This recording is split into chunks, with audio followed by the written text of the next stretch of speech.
A very happy good morning and Jai Hind students. Welcome to the sociology class. How are you all today? Fine, healthy and safe at your home? Very good. So start with the same chapter. Chapter number 2.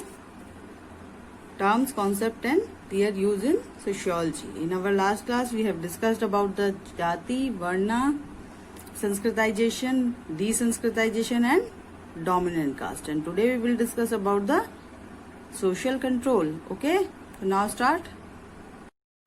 Society is a harmonious organization of humans. Society कैसी organization है? Harmonious, एक सामंजस्यपूर्ण system है ना लोगों का. Individuals are expected to discharge their roles and perform function accordingly. और लोगों से क्या एक्सपेक्टेशन की जाती है? सोसाइटी क्या एक्सपेक्ट करती है अपने जो मेंबर्स हैं उनसे? सोसाइटी एक्सपेक्ट करती है कि वो अकॉर्डिंगली जो उनको रोल मिले हुए हैं उनके अकॉर्डिंगली फंक्शन करती रहे सोसाइटी के अंदर, है ना, जिससे कि सोसाइटी स्मूथली चलती रहे. In order to exist and progress society has to exercise a certain control over its member. और यही ऑर्डर को एग्जिस्ट करने के लिए, प्रोग्रेस को सोसाइटी की आगे चलाने के लिए जो सोसाइटी है उसने अपने जो मेंबर्स हैं उन पे कुछ कंट्रोल लगाए हुए हैं, है ना. Such controls are termed as social control. इन्हीं टर्म्स को हम क्या कहते हैं? सोशल कंट्रोल कहते हैं.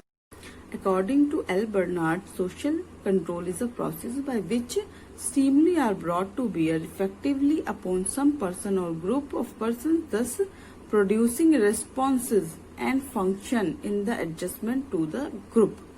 क्या है social control? Is a process. एक प्रोसेस है जो उसके अकॉर्डिंगली कुछ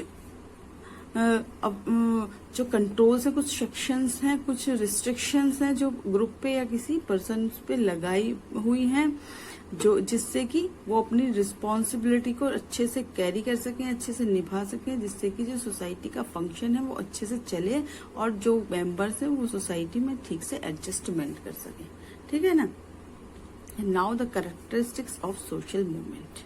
what is the characteristics? It is an influence. Influence है ना. The influence may be excessive through public opinion, question, social suggestion, religion, appeal to reason and any other method found suitable by the group. Influence है ये. कैसे ये कह सकते हैं कि एक इन्फ्लुएंस है? Public opinion. अगर हम कोई गलत वर्क करते हैं तो पब्लिक, हमें डर रहता है कि लोग हमारे बारे में क्या कहेंगे, है ना, या फिर क्वेश्चन पूछेंगे हमसे, या फिर हमें लोग होते हैं ना सजेशन देते हैं, अरे जब तुम्हें ऐसा नहीं करना चाहिए था, तुम्हें ये कर लेना. या हमारा जो रिलीजन होता है वो हमें हमारे ऊपर कंट्रोल करता है. कहते हैं ना कि अगर आप ऐसा, हमारे बहुत सारे रिलीजियस बुक है जिनमें लिखा हुआ है कि अगर आप ऐसा करोगे तो आपको ऐसा फल मिलेगा. तो जो रिलीजन है वो हमारे ऊपर कंट्रोल बनाए रखता है, जो हमारा बिहेवियर होता है ना. Appeal to reason in and any other method. यानी कि जैसे अभी आप देख सकते हो लॉकडाउन लगा हमारे यहाँ पे, बहुत सारे लोग थे जो लॉकडाउन को फॉलो नहीं कर रहे थे, बाहर निकल रहे थे. तो पहले तो उनको अपील की गई, बोला गया कि आप सुन लीजिए, या फिर उनको पनिश किया गया जिन्होंने लॉकडाउन तोड़ा, है ना. तो इस तरीके से ये एक इन्फ्लुएंस है, एक प्रभाव है, एक ढंग से लागू किया जाता है सोशल कंट्रोल, जिससे कि लोगों के जो ऐसे बिहेवियर हैं जो सोसाइटी के लिए ठीक नहीं है उन पे कंट्रोल किया जा सके. ठीक है. It means that the group is better able to exercise influence over the individual than any individual. It means जो ग्रुप है वो ज्यादा बेटर तरीके से अपने मेंबर्स को कंट्रोल में रख सकता है, उनके ऊपर इन्फ्लुएंस रख सकता है ना, किसी भी इंडिविजुअल की अपेक्षा. द ग्रुप में बी द फैमिली. ग्रुप में फैमिली भी हो सकती है, church, state, club, school, trade union. Family, हम किसी न किसी फैमिली के मेंबर होते हैं सोसाइटी में. और क्या होता है? कि सोसाइटी के में किस तरीके का बिहेवियर करना है, ये हमें कहाँ से पता चलता है? फैमिली से। फैमिली ही हमारा सोशलाइजेशन करती है, तो हमें ये सब कुछ फैमिली से ही पता चलता है। या फिर हम कोई ऐसा बिहेवियर करते हैं जो सोसाइटी के लिए ठीक नहीं है, तो जो हमारी फैमिली है वो हम पे कंट्रोल करती है, ठीक है। इसके बाद चर्च, स्टेट कैसे कंट्रोल करती है? स्टेट के पास पावर्स होती हैं, और अगर हम कोई ऐसा बिहेवियर करते हैं जो सोसाइटी के लिए ठीक नहीं है तो हमें पनिशमेंट मिलता है, ठीक है। क्लब, स्कूल, स्कूल में जो प्राइमरी लेवल से ही क्या सिखाया जाता है? Honesty is the best policy, never tell a lie, और हेल्प अदर्स। बहुत सारी चीजें हैं जो हमें हमेशा बचपन से सिखाई जाती हैं स्कूल के अंदर। स्कूल में कह सकते हैं कि हम एक यूजफुल सिटीजन बन के निकलते हैं सोसाइटी के लिए, ठीक है। द ट्रेड यूनियन, ये सब चीजें, ये जितने भी ग्रुप्स हैं अपने मेंबर्स पे क्या करते हैं? कंट्रोल करते हैं, उनके बिहेवियर पर कंट्रोल करते हैं। The effectiveness of influence however depends upon variable factors. Effective, कितने इफेक्टिव है वो कंट्रोल जो हमारे ग्रुप ने हम पे लगा रखे हैं, वो वेरिएबल है ना।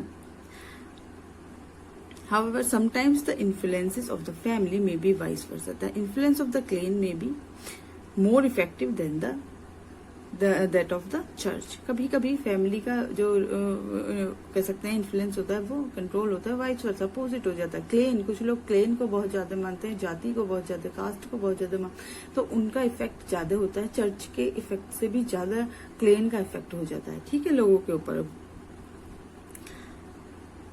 The influence is exercised for promoting the welfare of the group.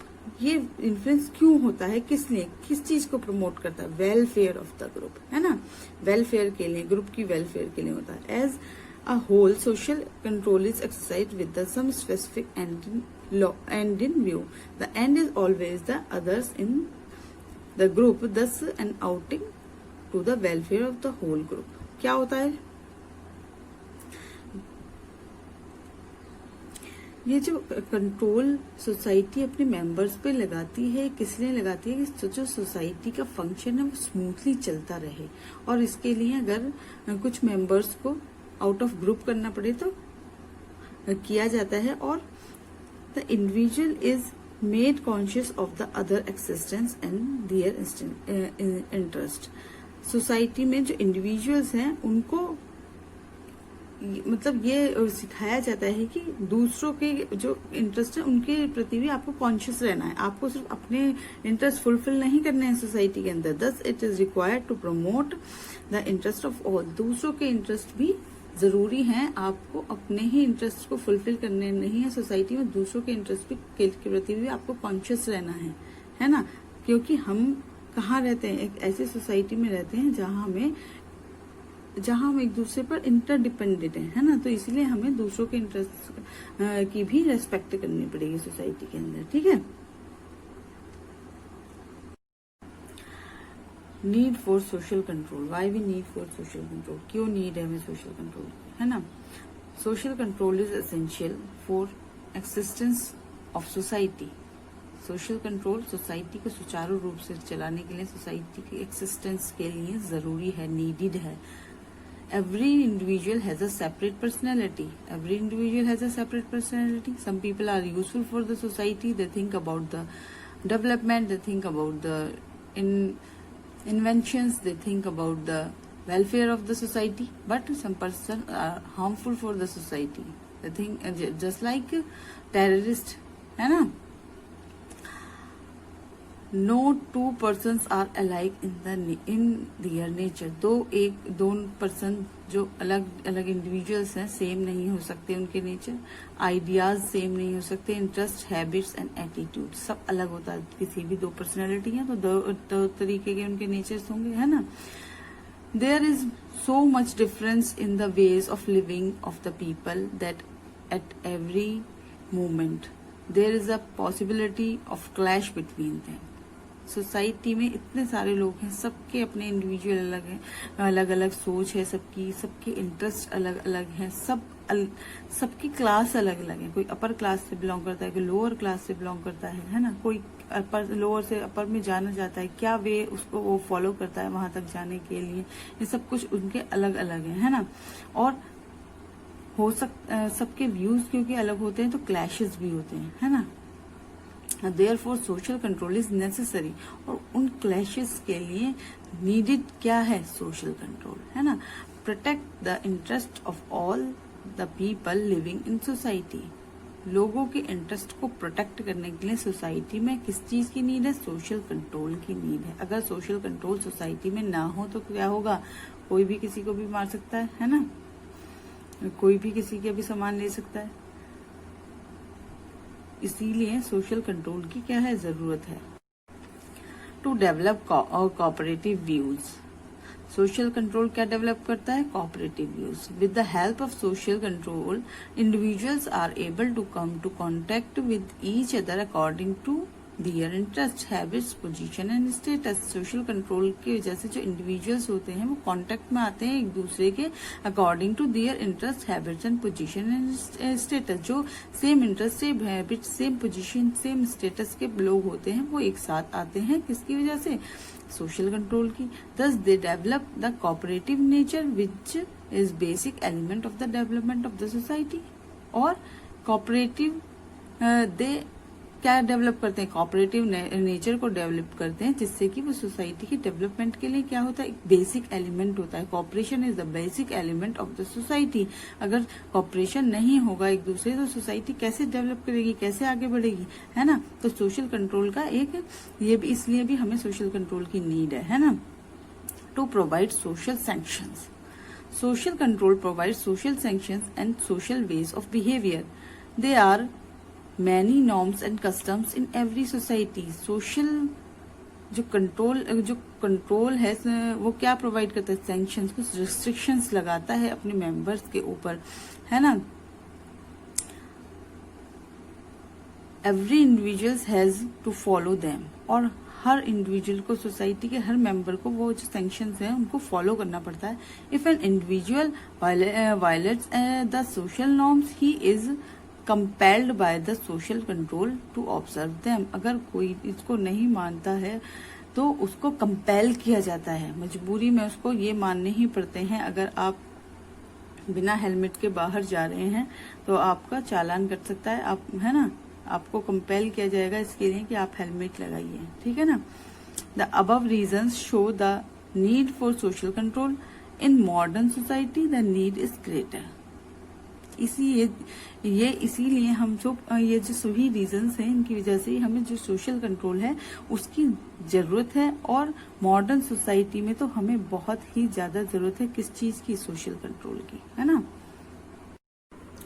Means and agencies of social control, the means by which individuals are compelled to conform to the uses and life values of the group are numbers. There are so many agencies and means by which a society controls its members. Okay. The most important ones are custom, law, public opinion, religion, morality, social suggestion and norms. These are the important ones. Okay. Now custom and laws. Custom, law and fashion play an important role in bringing about social control. Custom, law and fashion play an important role, है ना। किसमें? Society के members को control करने के लिए। Out of the custom is an important means of controlling social behaviour and its importance in society can not be minimized. और इनमें से भी कस्टम है, its play an important role, है ना। किसमें?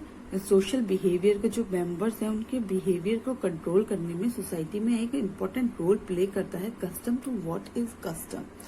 Custom is a way of behaving which a particular group has had for a long time. एक behave करने का तरीका है, या फिर हम सिंपली कह सकते हैं कि something that a person does regularly, जो कि सोसाइटी के जो पर्सन है रेगुलरली करते आ रहे हैं। यानी कि be respectful and polite for the older people. और in Indian tradition people sit on the floor and eat. और joint family tradition, beef is not allowed in Hindu families, है ना। और हम कह सकते हैं कि नमस्ते करना हमारे कल्चर में है, ये हम रेगुलरली करते हैं, है ना। They are very powerful and regulate social life. ये बहुत पावरफुल होते हैं, है ना, सोशल लाइफ को रेगुलेट करते हैं। जैसे कि हम छोटे बच्चे से ही छोटे बच्चे को सिखाना शुरू कर देते हैं कि अगर कोई बड़ा मिले तो उसके पैर छू के नमस्ते करनी है ना, विश करना है। और नहीं करते हैं तो हमें सामने से बोल दिया जाता है ना। They are essential of the life of a society and are very dominant, especially among illiterate people.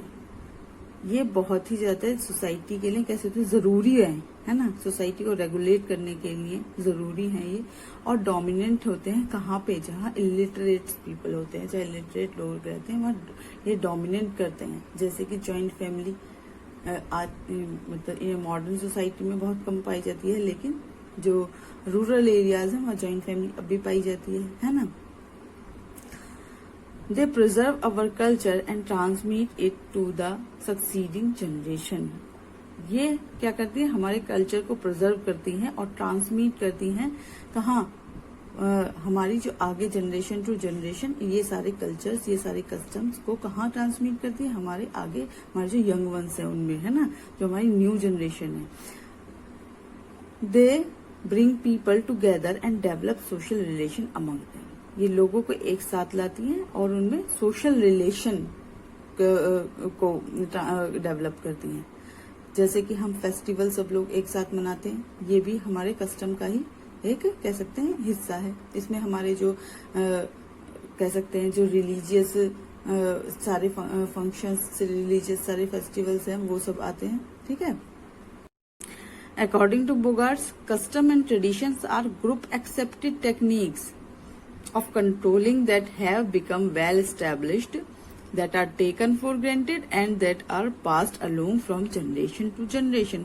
Bogarts क्या करेंगे, custom और tradition क्या है, एक group accepted techniques है कंट्रोल करने की अपने members को, है ना, और ये वेल स्टैब्लिश है सोसाइटी के अंदर और पास होती है जनरेशन टू जनरेशन। अब आप जो ट्रेडिशन फॉलो करते आ रहे हैं, आपको ये आपकी पहले वाली जनरेशन से आपको मिला है ना, कि हम वरना हमें कैसे पता चलता कि हमें अब इस तरीके से अपनी रिचुअल्स को फॉलो करना है, इस तरीके से फेस्टिवल को मनाना है, या आगे जो भी हमारे जितने भी जो सिंबल्स हैं जो हमारे हिंदू कल्चर से जुड़े हुए, या फिर हमारे अपनी जो भी कल्चर है सब लोगों की अलग अलग उससे जुड़े हुए जो सिंबल्स होते हैं उनके बारे में कैसे पता चलता है, वो हमारी जो जनरेशन टू जनरेशन हमें पास होते रहते हैं, ठीक है ना। तो characteristics of custom is a social phenomena, यानी कि इंडिविजुअल नहीं है, सोसाइटी के द्वारा इसको फॉलो किया जाना है, और ये ऐसा नहीं है कि किसी को करना है और किसी को नहीं करना है, सोशल फिनोमिना, ठीक है। Custom is socially recognize, society के द्वारा रिकॉग्नाइज किया जाता है, इसे सबको पता है कि हमें क्या करना है, ठीक है, किस तरीके से बिहेव करना है, सब इसको सोशली रिकॉग्नाइज करते हैं, ठीक है, सोशल रिकॉग्नाइज चाहिए। कस्टम इज नॉर्मेटिव, है ना, ये किससे जुड़ा रहता है, नॉर्म से, वैल्यूज से जुड़े रहते हैं जो हमारे कस्टम होते हैं, ठीक है।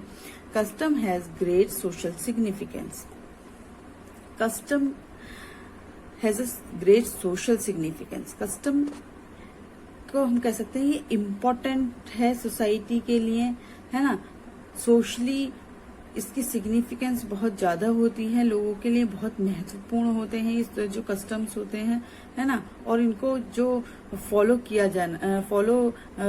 किया जाता है, और नहीं किया जाए तो लोगों के द्वारा कह सकते हैं हम कि क्रिटिसाइज किया जाता है ना। Custom maintain social order, custom एक हम कह सकते हैं कि एक इनफॉर्मल मीन्स है किस चीज का, सोशल ऑर्डर का, सोशल ऑर्डर को मेंटेन करता है इनफॉर्मली, है ना। कस्टम इज इनहर्टेड मीन्स कि ये हमें जनरेशन टू जनरेशन पास होता रहता है ना। Custom has an external sanction, बाहरी एक स्वीकृति है, एक्सटर्नल सैंक्शन है, लोगों के द्वारा लोगों पे लगाया हुआ एक एक्सटर्नल सैंक्शन है कि आपको ये करना ही करना है, ठीक है, आपको बड़ों की रिस्पेक्ट करनी है, आपको कोई मिले तो आपको उसको विश करना है, ये सब कुछ एक एक्सटर्नल सैंक्शन है जो सोसाइटी अपने जो मेंबर्स हैं उन पे लगाती है, ठीक है। Now law, in primitive society the norms and customs were sufficient to control the individual behavior. Primitive society में, सिंपल सोसाइटी में नॉर्म्स और कस्टम्स क्या थे? सफिशिएंट मीन्स थे। किसके लिए? इंडिविजुअल के बिहेवियर को कंट्रोल करने के लिए, सोसाइटी में अपने मेंबर्स को कंट्रोल करने के लिए। In primitive society customs and norms are sufficient, है ना। But in modern society, modern and civilized society, custom tends to lose their holds with the result that laws are enacted by the state to control the individuals. Modern और civilised societies में जो customs हैं उन्होंने अपने hold को खो दिया है, कह सकते हैं लूज हो गया है वो होल्ड। जो पहले कस्टम्स का, नॉर्म्स का लोगों पे, प्रीमिटिव सिंपल सोसाइटी पे एक होल्ड था, उसी से सोसाइटी चलती थी। लेकिन धीरे धीरे जैसे सोसाइटी हम कह सकते हैं कि मॉडर्न कह लो, या फिर हम कह सकते हैं कि सोसाइटी कॉम्प्लेक्स हो गई है, तो उसमें और भी ज्यादा क्राइम्स और ज्यादा बढ़ गए हैं। पहले बहुत कम होते थे, अब बढ़ गए हैं। तो वो जो है नॉर्म्स और वैल्यूज से उसको कंट्रोल नहीं किया जा सकता। तो इसके लिए जो लॉ है वो एक्ट में आ गए हैं ना, इनेक्टेड हो चुके हैं वो कंट्रोल करने के लिए इंडिविजुअल बिहेवियर को। ठीक है। Sommer stated that laws are actually codified custom and morals. Somer एक सोशियोलॉजिस्ट है, उन्होंने वो कह रहे हैं कि लॉज एक्चुअली क्या हैं? लॉज हैं कि जो कस्टम और हमारे मॉरल्स, जो आचार विचार के तरीके हैं, वैल्यूज एंड नॉर्म्स है, उनको ही कोडिफाइड करके क्या बना दिया गया है? लॉज बना दिया गया है कि ये आपको फॉलो करने जरूरी है। ठीक है। और इसके पीछे किसकी पावर है? स्टेट की पावर है। ठीक है। Now definition of law. According to McIver and Page, law is the body of rules which are recognized, interpreted and applied to a particular situation by the courts of the state. McIver और page कह रहे हैं कि law क्या है? Law एक ऐसा तरीका है जिसके द्वारा क्या किसी एक पर्टिकुलर सिचुएशन में जो अप्लाई किया जाता है और जिसको स्टेट और गवर्नमेंट से पावर मिलती है ना, वो एक तरीका है। लोग इससे अच्छी तरीके से वाकिफ हैं। ये नहीं है कि लोगों को इसको पहचानते नहीं है। एक ऐसा रिकॉग्नाइज्ड वे है जो किसी पर्टिकुलर कंडीशन में अप्लाई होता है और जिसको गवर्नमेंट से क्या मिली हुई है? पावर मिली हुई है। स्टेट गवर्नमेंट से पावर मिली हुई है, कोर्ट से पावर मिली हुई है। ठीक है। Characteristics of law. Law are the general condition of human activity prescribed by the state for its members. Law क्या है? एक जनरल कंडीशन है, लोगों को यही एक्टिविटी मतलब रूटीन में करनी है कि आप अगर घर से बाहर टू व्हीलर पे जा रहे हैं तो आपको हेलमेट पहनना जरूरी है। जैसे अब लॉकडाउन चल रहा है तो घर से बाहर निकलना जरूरी नहीं है। एक नॉर्मल कंडीशन है, जनरल कंडीशन है जो लोगों को फॉलो करनी ही है ना। It is a product of conscious and through planning and a deliberate formulation. ये एक ऐसा प्रोडक्ट कह सकते हैं हम, लॉ एक ऐसा वो है जो किससे जुड़ा हुआ होता है? जो जानबूझकर प्लानिंग करके लोगों पर अप्लाई किया जाता है। ये ऐसा नहीं है कि सडनली हो गया, सडनली नहीं होता। ये लॉ बनाए गए हैं, फिर उसके बाद लोगों को कहा है कि आपको ये मानना जरूरी है, फॉलो करना जरूरी है, अदरवाइज पनिशमेंट मिलेगा। ठीक है। Law is definite, clear and precise. Law कैसे है? डेफिनेट है, क्लियर है, प्रिसाइज है, यानी कि रिटर्न में लिखा हुआ है कि आपको ये करना ही है। ठीक है। क्लियर है, इनके साथ कोई कंफ्यूजन जुड़ा हुआ नहीं है। ठीक है ना। They are equal to all without exception in identical circumstances. ये सभी के लिए पर्टिकुलर कंडीशन में सभी के लिए समान है। किसी के साथ कोई भेदभाव नहीं है कि किसी को फॉलो करना है और किसी को फॉलो नहीं करना है। सबके लिए समान है, सबको फॉलो करना है। ठीक है। The violation of law is followed by penalties determined by the authorities of the state. और अगर कोई वायलेंट हो जाता है, वायलेशन होती है अगर, तो लॉ के अकॉर्डिंग क्या किया जाता है? पेनल्टीज लगाई जाती हैं, उनपे पनिशमेंट दिया जाता है उनको। और इसकी अथॉरिटी किसके पास है? स्टेट गवर्नमेंट के पास है। स्टेट गवर्नमेंट ने लॉ से रिलेटेड पनिशमेंट, पेनल्टीज बनाई हुई हैं जो कि लोगों पर लगाई जाती हैं अगर वो लॉ को फॉलो नहीं करते हैं। ठीक है ना। जैसे कि अगर आपने हेलमेट नहीं पहना है तो आपको चालान कटेगा। रहेगा, ठीक है ना। Now factors of social change. तो first of all, what is social change? Social change refers to any significant alteration over timing in behavior patterns and culture values and norms.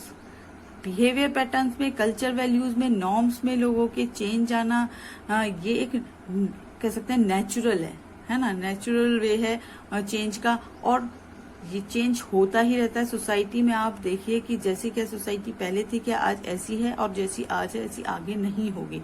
तो सोसाइटी में चेंज आता रहता है, ये natural है। तो what are the factors of social change?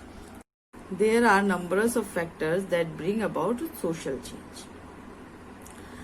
इन factors इन नेचुरल फैक्टर्स, इकोलॉजिकल, बायोलॉजिकल और मैन मेड, इकोनॉमिक, कल्चर और technological. Firstly we will discuss about the man made factors of social change.